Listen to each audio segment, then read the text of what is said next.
I freaking love The Incredibles. Spoiler alert for this video, by the way, if you have not seen this film, how? There are so many ways to interpret this film. It's about a family unifying in the face of adversity. It's about children growing up feeling different from their peers. It's about the tragedy of a young boy chewed up and spat out by a system that rejected him because he wasn't born into a super family. It's a film about the dangers of AI. It's about oppressive insurance companies not valuing the talent of their workers. It's about emotional labour not being valued the same as economic labour. But today, we are looking at this film through the lens of Sir Kier Starmer. Today we are discussing the Syndrome Syndrome. When Starmer's Labour won the election in 2024, it was difficult to tell which direction they would go. Starmer had spent time in Corbyn's shadow cabinet. Some of his manifesto promises looked promising. But as we all know, a left-wing Starmer government was not to be. A lot of people I speak to seem to think that he shifted right to combat reform.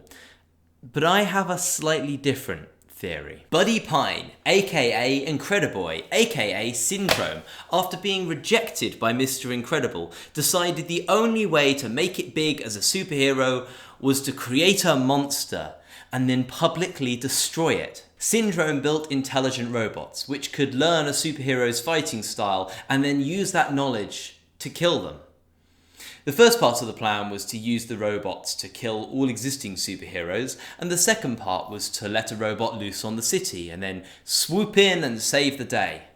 Syndrome would be declared a hero by all, and there would be no other superheroes to say otherwise.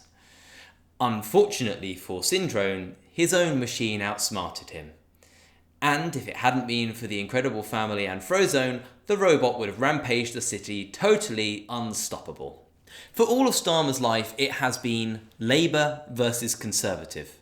Other parties have taken turns in coalitions, but every government has been led by one of these two parties. So Starmer's number one objective was to neutralise the Conservative Party. In his head, they were the only real threat.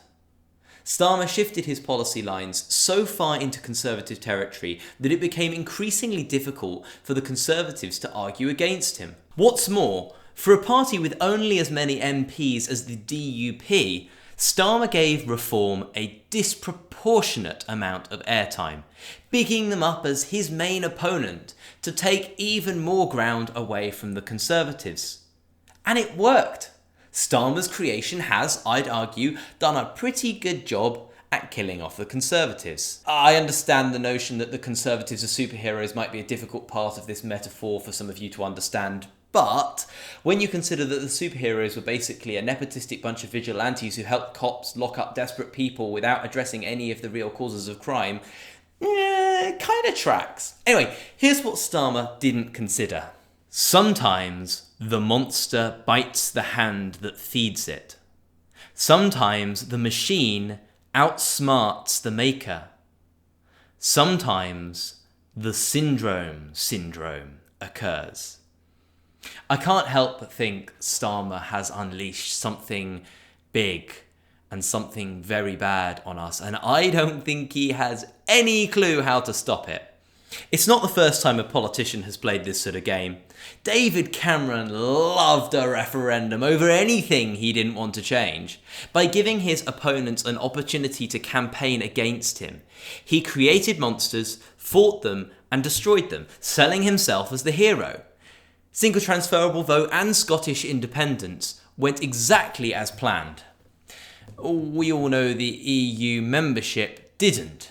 He created a machine too powerful for him to destroy. Side note, there were loads of examples I could think of, but I cannot include them in this video, so if you can think of a good example of the syndrome, please leave a comment and we'll talk about it afterwards. So, what's the answer? Well, in the film, the family come together and manages to defeat the machine using its own claw. I don't know how that metaphor maps onto reality yet, but I hope we manage something, because otherwise things are going to get much, much worse. A lot of people try to discredit voices on the left. But do you know what the opposite of being credible is? Maybe there's still hope. Not for Starmer, though. Oh.